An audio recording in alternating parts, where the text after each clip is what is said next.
Then we had a great recap of the Austin Triple H feud. And this is something I always appreciated about WWF in this era that they blew WCW out of the water with, which is if you had friends over who don't watch week to week, they would absolutely be caught up on all the storylines for the pay-per-view just by the pay-per-view explaining what's going on.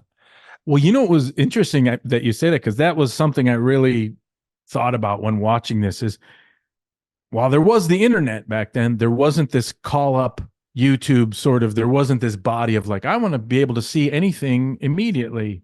So it was part of the process to kind of recap things, which they still do in Sports Day, but also recap things, you know, in an entertaining way. And that falls a lot on the machine, which has had the studio back in Stamford. And so a lot of times it'd be like, okay, you'd write into the outline, like, let's do a recap of this.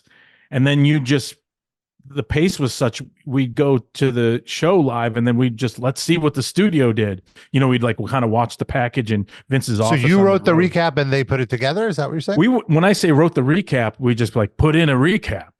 Literally the word recap. So I'm not writing like cut to this, cut to that. That's what I mean. The machine was such that it relied on, you know, the studio and, you know, it's like Kevin Dunn's guys and however to be like, it was always top notch. You know what I mean? The graphics and everything was always great. So you're always like, oh, that's fantastic. So sometimes you'd lean on that when writing the rundown or whatever, like, let's do a recap here. So you wouldn't have to do anything. You might throw a phrase like, you know, Triple H's terrible time or something, you know, throw them stuff or throw them lines or whatever. But it was just like, yeah, see what they do. They're great. And they're always great. And that was like, I don't think they do it as much now because the problem maybe is people are immediately up to speed because they have the capability to just rewatch shit constantly, you know, at the snap of a finger, which wasn't quite like that. There wasn't, you know, this, like I said, YouTube wasn't this huge thing where like, I'm going to see everything. So most of the fans are like, I know what's going on.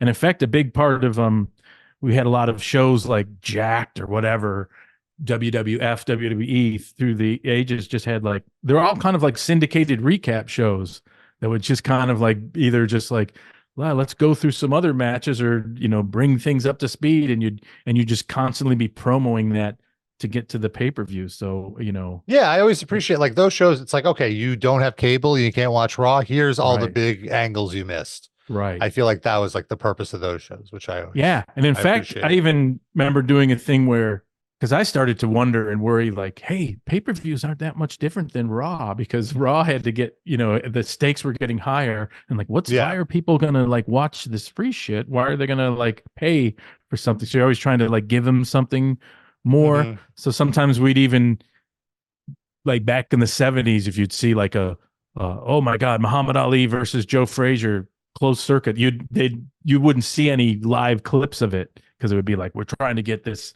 closed circuit live audience that has to go to an arena to watch it. They called it closed circuit TV. And so you just see maybe like, a still shot, you know, on Wide World of Sports or something. So we tried to be judicious about like, let's make the pay-per-view enticing in a way with these packages. Like, oh, here's what you missed. So, you know, people would have to buy it. And I'm still amazed at the time. It was like Raw and SmackDown and pay-per-views. Our family's going to be spending 20% of their income to watch 6 hours of wrestling a week. Fuck yeah, they are.